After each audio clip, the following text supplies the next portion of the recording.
Halo semuanya, perkenalkan nama saya Amelia Abigail Kristanti. Jadi di video kali ini kita bakal membahas mengenai FreeRTOS Advanced. Jadi nanti saya akan memberikan penjelasan sedikit mengenai teorinya.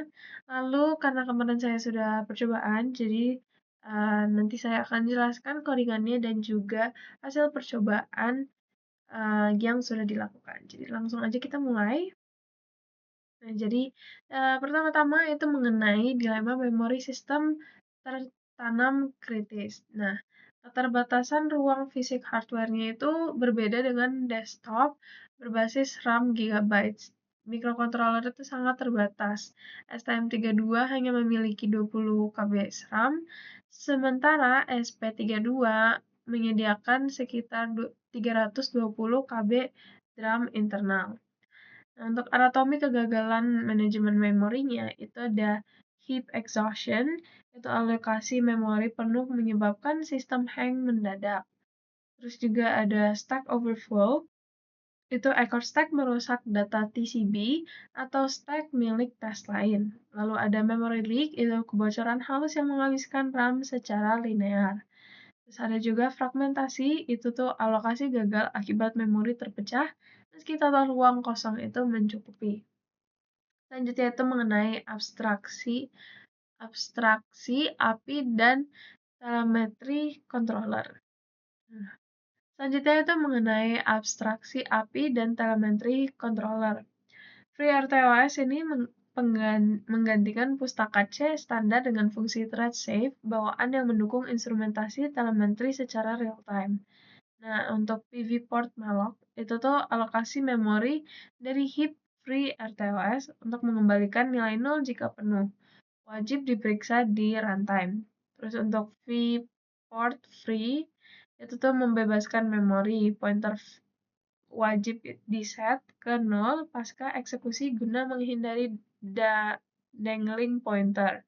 Nah, untuk export get free heap size itu tuh memeriksa sisa ruang heap aktif dalam satuan byte sebelum mengeksekusi alokasi objek besar. Untuk export get minimum ever free heap size ini itu berfungsi sebagai penanda high watermark yang menunjukkan sisa memori terendah yang pernah dicapai sejak startup untuk kalkulasi beban kerja terburuk. Selanjutnya itu mengenai kaitan memori dengan objek kernel. Nah, konsumsi memori oleh task baru saat memanggil fungsi xtask_create FreeRTOS secara dinamis mengalokasikan memori dari heap untuk dua komponen esensial. Untuk task, ruang simpan untuk variabel lokal, parameter fungsi, dan alamat kembali. Untuk TCB, itu tuh struktur data internal penyimpan status, prioritas, dan list pointers dari task terkait. Untuk alokasi struktur antrean queue-nya, itu pemanggilan xQueue_create membutuhkan alokasi untuk struktur deskriptor antrean sekaligus ruang buffer penyimpanan item data. Selanjutnya itu mengenai skema manajemen memori heap 1 dan heap 2. Kalau heap 1 itu hanya alokasi tanpa dealokasi. Mekanismenya itu menggunakan struktur linear maju, dan fungsi v-port free-nya itu tidak beroperasi. Kelebihannya, dia itu paling cepat, deterministik, dan dijamin 100% bebas dari risiko fragmentasi. Ini tuh juga ideal untuk sertifikasi keselamatan tingkat tinggi. Untuk penggunaannya, itu sistem autopilot drone atau perangkat medis dengan jumlah tes tetap. Untuk HIP 2, gitu, alokasi kompleks tanpa penggabungan. Mekanismenya itu menggunakan algoritma best fit, namun tidak menggabungkan blok kosong bersebelahan. Kelemahannya dia itu tuh rentan memicu lubang memori statis, dan jika mengalokasi 5 blok dan menghapus blok 2 serta 4, memori terpecah dan tidak bisa menerima alokasi besar kontinu. Selanjutnya itu mengenai HIP 4 dan skema HIP 3. Untuk HIP 4 itu first fit dengan coalescing otomatis. Menjadi skema default pada sebagian besar framework menggunakan algoritma first fit yang dipandu dengan penggabungan blok kosong tetangga secara berkala. Setiap blok memori overhead header internal sebesar 16 byte untuk mencatat ukuran memori dan bendera status pemakaian. Untuk heap 3 itu pembungkusan malloc free standar itu hanya bertindak sebagai wrapper dari fungsi pustaka C, standar bawaan compiler, dan menjamin keamanan konkurensi dengan menghentikan penjadwal. Selama proses klaim memori berlangsung, kerugiannya itu memiliki overhead, waktu pengerjaan yang tidak menentu, dan menghilangkan fungsionalitas pencatatan telemetri. Untuk heap 5, itu integrasi multi-region RAM, itu tuh mengadopsi seluruh keunggulan penggabungan milik heap 4, namun memperluas jangkauan agar mampu mengelola beberapa blok RAM yang terpisah secara fisik di dalam satu ruang alamat memori virtual tunggal. Kebutuhannya di STM32 itu tuh menggabungkan 192 KB internal RAM dengan 8 MB external SDRAM, menambahkan melalui bus FSMC. Untuk SP32 itu memetakan sisa ruang 320 KB internal DRAM bersama dengan 45 MB komponen eksternal PSRAM. Selanjutnya itu mengenai arsitektur stack task dan analisis konsumsi. Untuk pada arsitektur ARM Cortex-M, stack tumbuh ke bawah dari alamat tinggi ke paling rendah. Alamat bagian atas menyimpan konteks register saat terjadi konteks switch, sedangkan bagian bawah itu dibatasi oleh batas aman alokasi. Nah, perbedaan konvensi satuan ke dalam untuk STM32 itu dia dalam word, satuan parameter itu word, satu word itu 4 byte, dan kalkulasi real physisnya itu nilai 256, yaitu 1024 byte RAM.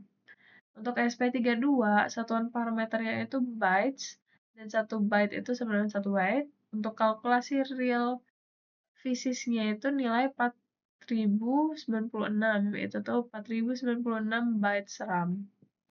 Selanjutnya itu mengenai deteksi Stack Overflow tingkat lanjut. Ini tuh aktivasi deteksi kegagalan pada berkas free RTOS config H melalui opsi define config check for stack overflow 2 mendayagunakan dua opsi metodologi.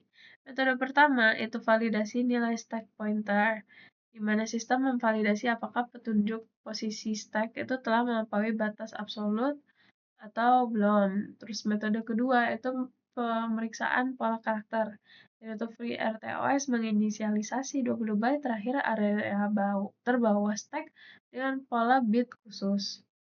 Selanjutnya itu alokasi statis objek kernel tanpa heap.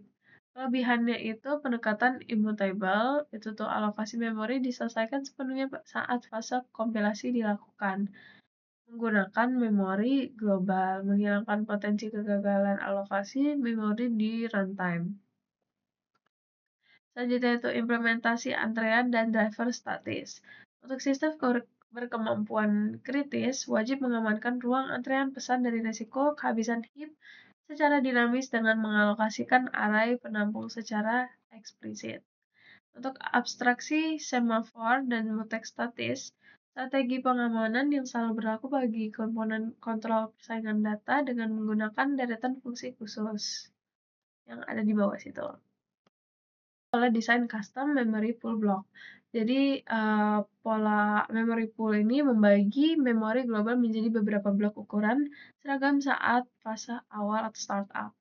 Daftar alamat blok kosong yang dikelola secara efisien menggunakan antrean penunjuk atau queue. Dan kelebihan teknisnya itu operasi alokasi dan pembebasan memori berjalan secara konsisten dan terukur, menjadikannya opsi ideal untuk pemrosesan berkecepatan tinggi. Selanjutnya itu komponen khusus stream dan message buffer. Stream buffer itu aliran data kontinu, jadi dioptimalisasikan khusus untuk skenario transfer data per byte secara terus-menerus tanpa putus, seperti penampung data masuk pada interupsi luar RTX. Untuk message buffer, itu paket pesan diskrit. Ini digunakan untuk mengirimkan pesan dengan ukuran bervariasi secara utuh. Setiap paket data dilengkapi dengan penanda ukuran otomatis setebal 4 byte pada bagian header.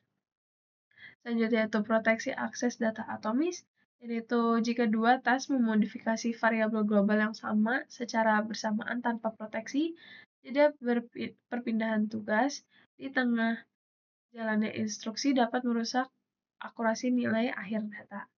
Untuk strategi pengamanan itu ada critical section, itu mematikan fungsi interupsi atau penjadwalan secara langsung. Terus ada mutex, itu mekanisme penguncian berbasis objek penanda, memiliki fitur pencegahan kemacetan prioritas. Nah, ini sekian penjelasan mengenai sedikit teori dari SPI. Selanjutnya kita akan pindah ke codingannya. Oke, nah ini untuk penjelasan codingannya, ini untuk yang percobaan yang pertama dulu. Kita mulai dari include ini untuk library intinya kita menggunakan Arduino, terus untuk komunikasi I2C, terus juga untuk LCD-nya dan juga untuk DHT-nya, sama untuk SPI untuk SD card-nya itu, dan juga untuk micro SD card dan bawaan ESP. Nah, di sini tuh untuk DHT, untuk sensor suhunya ini kita taruh di pin 4, terus kita menggunakan DHT 22, dan ini untuk SD card-nya ini kita bikin di pin 5. Selanjutnya ini tuh untuk objek sensor namanya DHT, terus bikin objek layar nama yaitu LCD. Setelah itu yang float global temperature ini tuh untuk variabel tipe floating point untuk menampung data suhu dan kelembapan. Nah, terus yang uh, data mutex ini yaitu handle object bernama data mutex berfungsi sebagai mutex. Pokoknya kayak pengaman supaya variabel globalnya itu nggak diakses oleh dua tas dalam waktu yang bersamaan. Selanjutnya ini untuk SD card-nya. Ini tuh void append file, ini untuk custom untuk menambah teks di akhir file tanpa menghapus isi file lama. Terus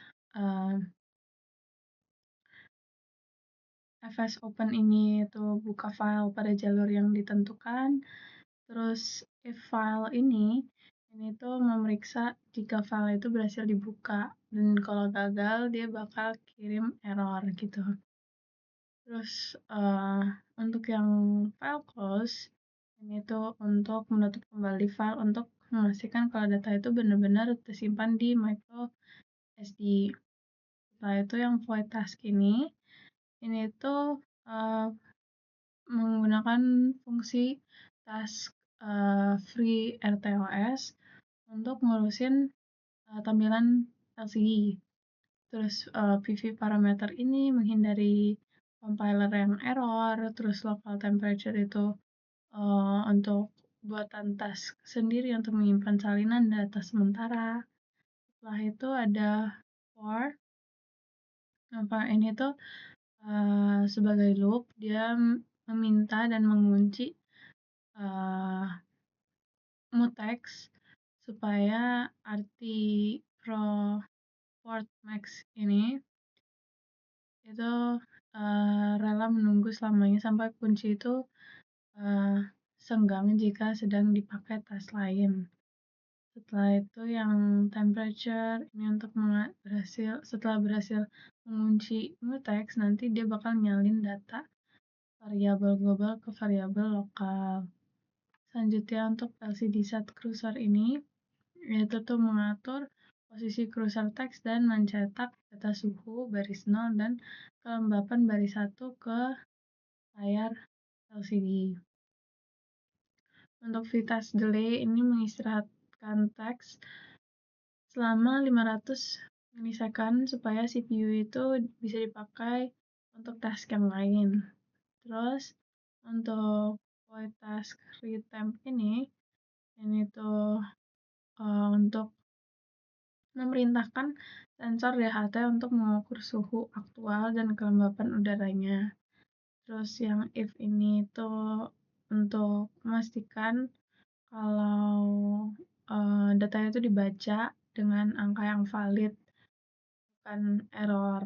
Dan untuk yang X semaphore ini itu mengunci mutex, terus vitas delay, dia kasih delay selama 1000 milisecond. Selanjutnya untuk void task ini, itu deklarasi awal fungsi task logging memori eksternal.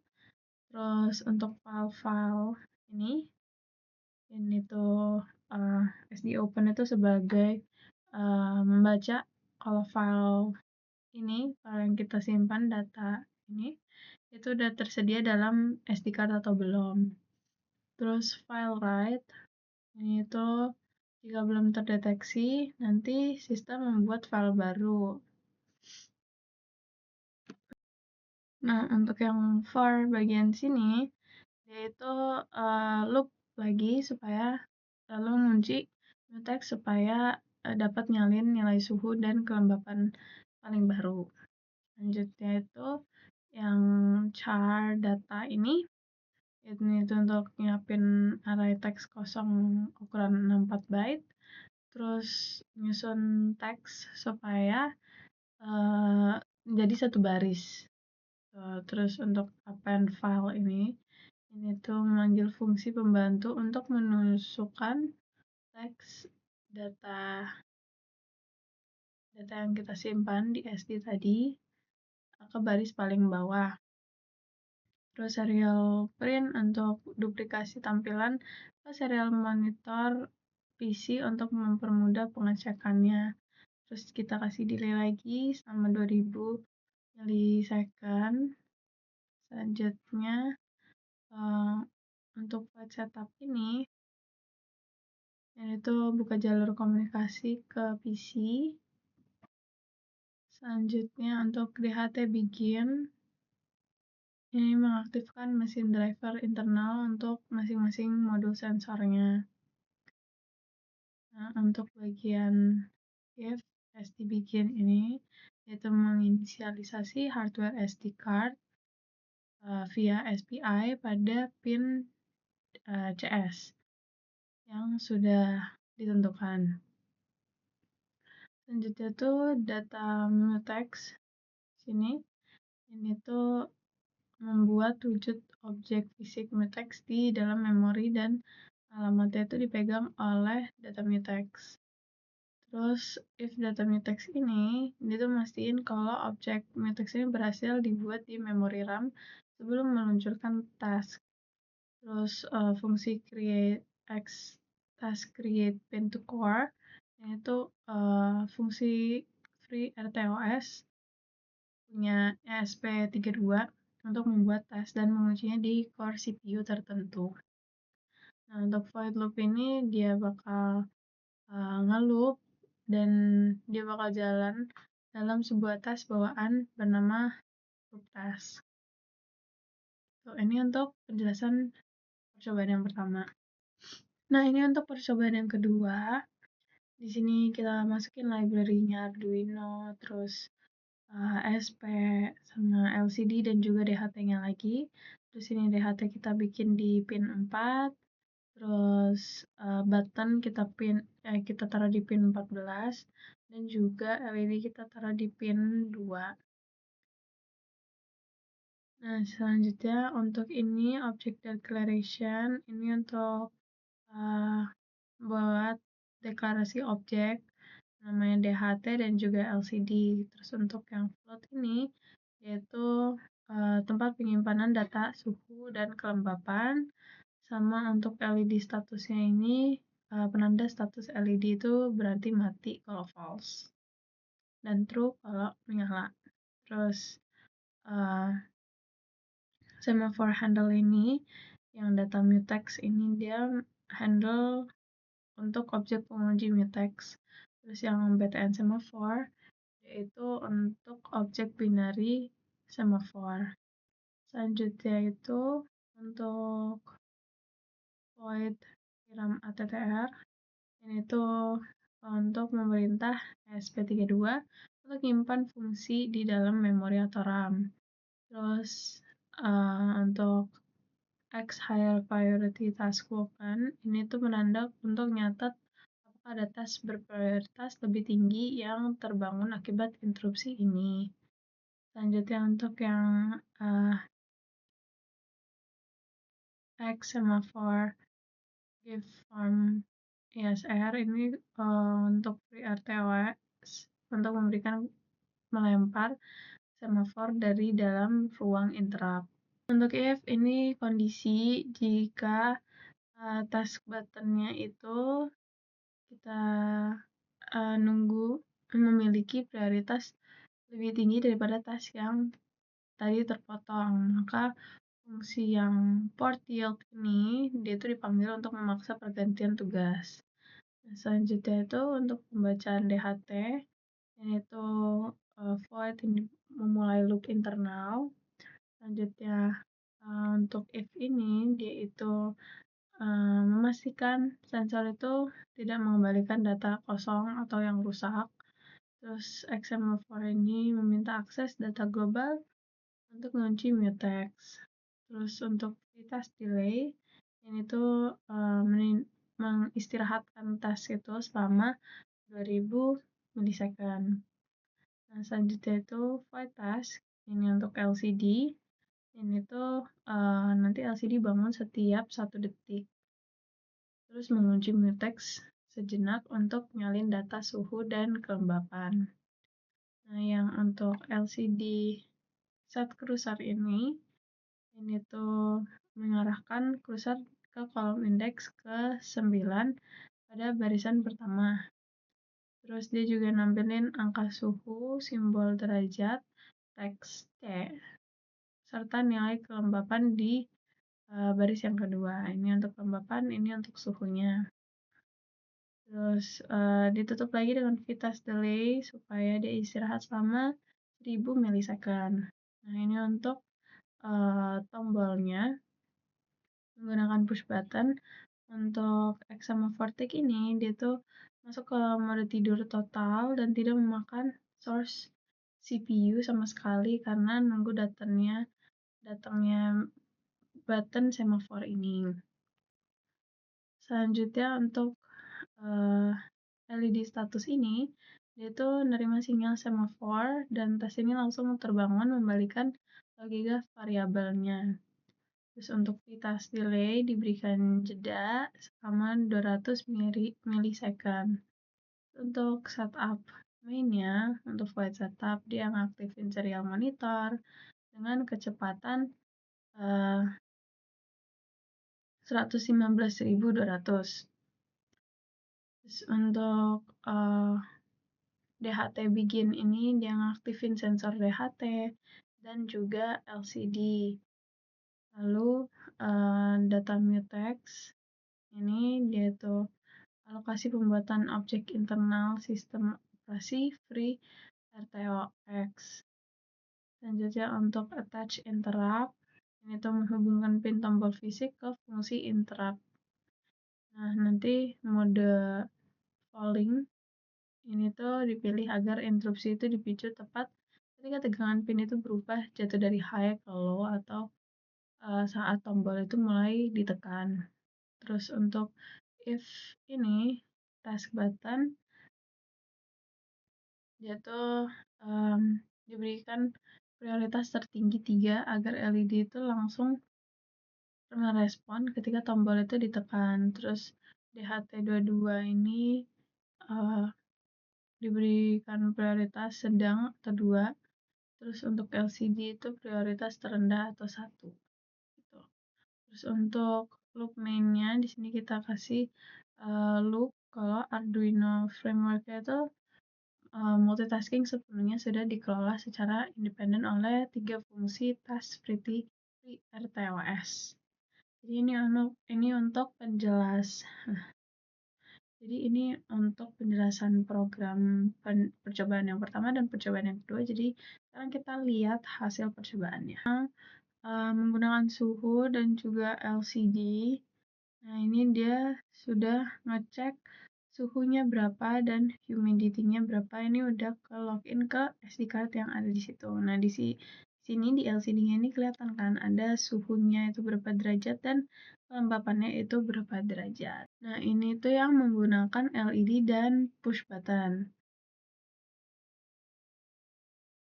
Jadi kalau di push nanti LED-nya nyala gitu, dan juga nanti saat LED-nya itu ditekan dia mengambil data baru dan dikasih ke LCD-nya.